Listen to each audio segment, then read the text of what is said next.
Hi all. This is the first of a couple of short videos that'll walk you through using this Discord server setup guide with the links I've given you. It's kind of self-referential because the video links will be down here under videos when I'm done. Um, so the first thing you need is a Discord account. Once you have logged into that Discord account, um, you may want to make some friends. You can change some of your server settings.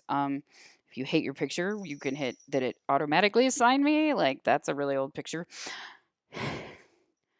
You can change avatar here, but for the purposes of setting up a server, the one thing that I wanted to make sure I did on this account was go to appearance. And again, you can change the colors if you need to, if you need a white screen with black text, if you need to make it the font bigger or have it zoom in better. Like there are lots of really great settings you can do. Okay. So make sure you turn on developer mode because you need that for possibly for one of the bots we'll be using today. I don't know. Okay, so you want to make the server. You also need to make sure you're logged into Discord on your web browser, I think. So the first thing we're going to do is we're going to click on the server template. Obviously, I've only made the Masquerade server template at this point, so we're going to click on it. It's going to beam it into Discord. We're going to name it Masquerade Nowhere by Night. That's what we're going to name it. You can give it a little icon or you can do that later. Here it's showing you what channels it'll give you and what roles are existing. There we go. We have now made the server. It's nice that you have video chat, but I don't want to do that. And I don't want to be in voice chat, so I'm going to disconnect. Okay, so you can see that Nowhere by Night has some existing channels. A welcome channel, we'll be working in that a lot when we talk about reaction roles. This channel is set up for announcements, so only people with admin access will have it. The first thing you should do when you build the server is right click, or if you're on a Mac, control click on your own name and give yourself the server admin role. If you're a coordinator, you can give yourself the coordinator tag. If you're an ST, you can give yourself the ST tag. This is how we assign tags manually, which is for some people easier way to manage than adding a bot. But I find that if the bots are working, using them is much easier once they've been set up.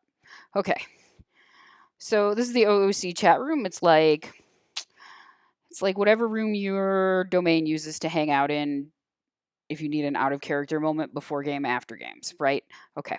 This is where you can post your character description. Some places like a little formatted description. Some people do pictures, whatever works for you. This is the channel where you can stop and do okay check-ins if and have people react to them. It's sometimes nice to keep that to the side where everybody sees it because you put an add everyone in it,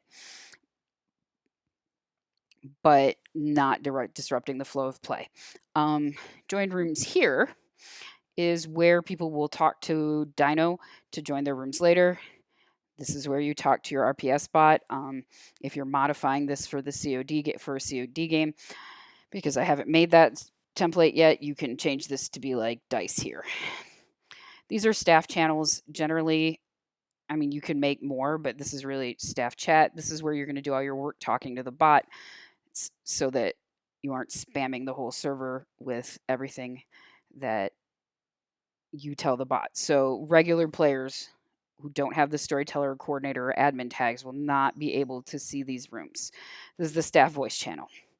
Okay, these channels will be invisible until someone joins them with Dino.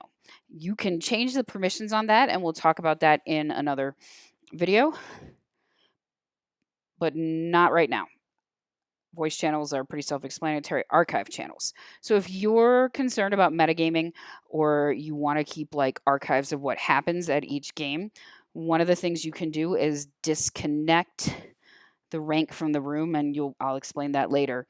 Rename the room, so like feeding scenes August 3rd, and pull that down here and turn off the permissions so people can't see it, but you've got it there in your archive. If you don't feel like you need to keep that, or if you just want to keep using the same rooms game after game after game, don't worry about that section. Permissions are inherited by category, so you can see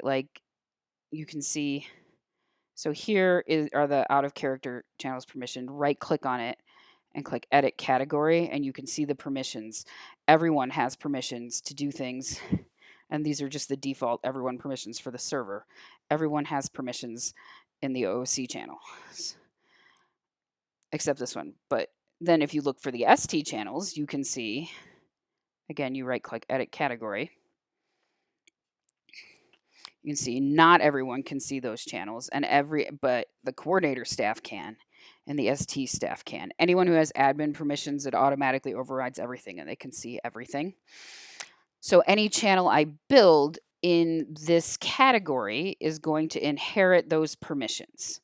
We also have permissions like that set up in these rooms, and then you add an additional permission for people who have the rank or role for the room. Okay, so that is the basic overview of Discord. The only other thing I would say is that feel free to use the mute button liberally. I generally mute whole servers so that I do not have to pay attention to them. Feel free to change your notification settings so it's not beeping at you every 5 minutes or giving you the red dot. If you are in a server admin, you may find that you do not want to actually see what's going on in every room in the server because you're playing a game, in which case you can control click or right click on a channel and mute it for however long you want to. And that's generally what I do when I am playing a game, is mute the room that my character is not in. Okay, so that's the basic overview towards the server template. Well, I will see you in the next video.